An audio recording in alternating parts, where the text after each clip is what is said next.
Hey YouTube, this is my 18th week pregnancy update, and just like last time I have notes down here, so I'll be looking down and looking up at you guys. So 18 weeks, the biggest thing that happened this past week was I kind of stumbled down some stairs. I didn't fall down the stairs, I was towards the last 2 steps, and we go over to my cousin's house quite often to hang out with him, and we are in his basement right in front of his wood stove. Now his basement isn't like what you would think is a basement. He's got a TV down there and a couch and stuff, and it's really warm and the dogs love it, and I like sitting in front of the stove. So I was coming down from upstairs in the kitchen, and the lights were off, and just the lights that were over by where we were sitting were on. So I didn't see Ruby, our littlest dog, was sitting, must have followed me up halfway, and I didn't know she was there. She was sitting on the steps. She was kind of, to me, she was lurking on the steps, and I had my hand on the railing, and I went to step, and when I went to step, she was there. So I didn't want to step on her, so I kind of caught myself, but when I did, I caught myself, like, this is my foot, and as I caught myself, I kind of stumbled here and, like, skunned my foot down the stair. So the top side of my foot was skunned right where you bend your ankle, and the side of my ankle, the outside of my ankle swelled up a little bit. It didn't bruise, it just swelled up and was sore. So I didn't really, I could walk on it, so it didn't hurt that bad, and I didn't fall down the stairs, luckily. That was, because they both go, "Did you just fall?" I'm like, "No, well, kind of, not really. I didn't fall down the stairs, I just kind of stumbled, I caught myself." Ruby took off running, she was scared. So it still kind of bothers me a little bit just where I skun it, because it's still healing.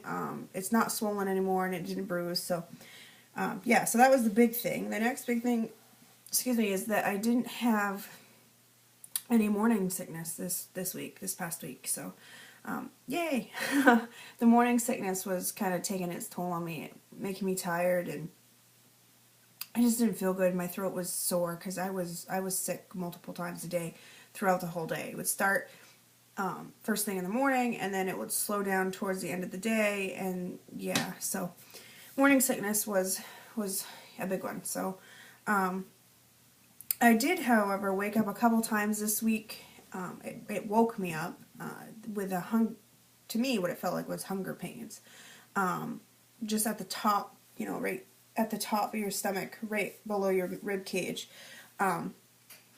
So I got up and drank some orange juice and had a bowl of cereal, and I was fine. So I think it was just hungry. And we eat about 7 o'clock every night, so I don't know if maybe I need something more. Maybe I need a snack before bed, or maybe I just need to eat more for dinner. So yeah.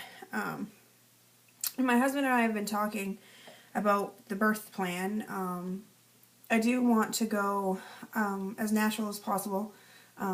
I am dead set against using Pitocin, just because of the statistics involved with Pitocin and what your odds are if you are using that to C-section, and then also ties to autism and learning disabilities. And yeah, so I want to shy away from Pitocin. I want to do this the way it was intended for us to do. You know, our bodies will adjust to the pain. Yeah, it hurts, but it's only for so long, and it will end, and you'll have this gorgeous baby for the outcome. So I just would rather not have anything, and I don't want to be groggy. And I've heard out of the documentaries that we were watching, there's so many women that for days after couldn't care for their child because of the side effects of the Pitocin and the epidural, and then having to, on top of that, have a C-section, and then it just, yeah.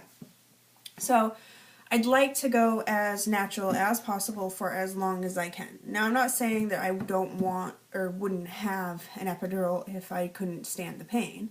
I just don't want induced labor. I don't want, on top of that, an epidural like at 2 centimeters and the doctor's just losing their patience. No. My friends of ours just had a baby, and she had gone natural all the way up to 6 centimeters and then had the epidural. That doesn't bother me. Shouldn't say doesn't bother me. That was their plan, so that wouldn't bother me either if I was to go 6 or 7 centimeters and then say, okay, time for something to help me. So yeah, I have a pretty high pain threshold as it is. Yeah, so we've been talking about that. We haven't discussed it with our doctor. We've just been talking it between ourselves. We have discussed, last week I mentioned something I think about going to the chiropractor. The doctor did approve it. I just haven't called to make an appointment. I'm not as sore as I was. My lower back was ridiculously bothering me, but I think it's just my body adjusting to my growing belly. So, I still have breakouts.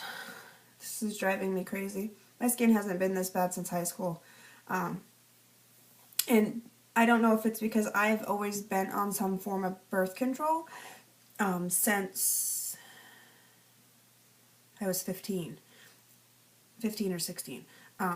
So I'm 26 now, so yeah, I don't know if it's that, because part of the reason why I was put on birth control was to help regulate my system, because I was having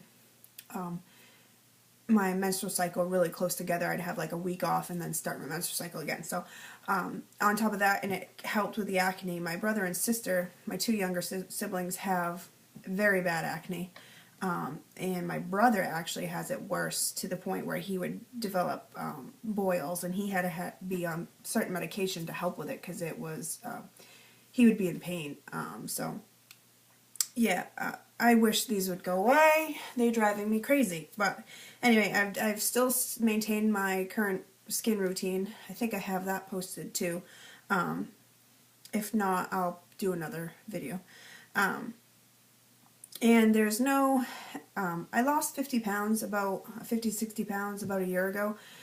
So yes, I'm plus size. Yes, I already have stretch marks from being plus size. So there's no new stretch marks with this pregnancy. There's no new stretch marks or anything going on. I don't have any on my breasts. I thought I had one started just the side of my belly button, just the left side of my belly button, but it turned out to be just where the dog scratched me. So yeah, that I'm like, oh no. I've been lotioning cocoa butter. I also use coconut oil in between the cocoa butter.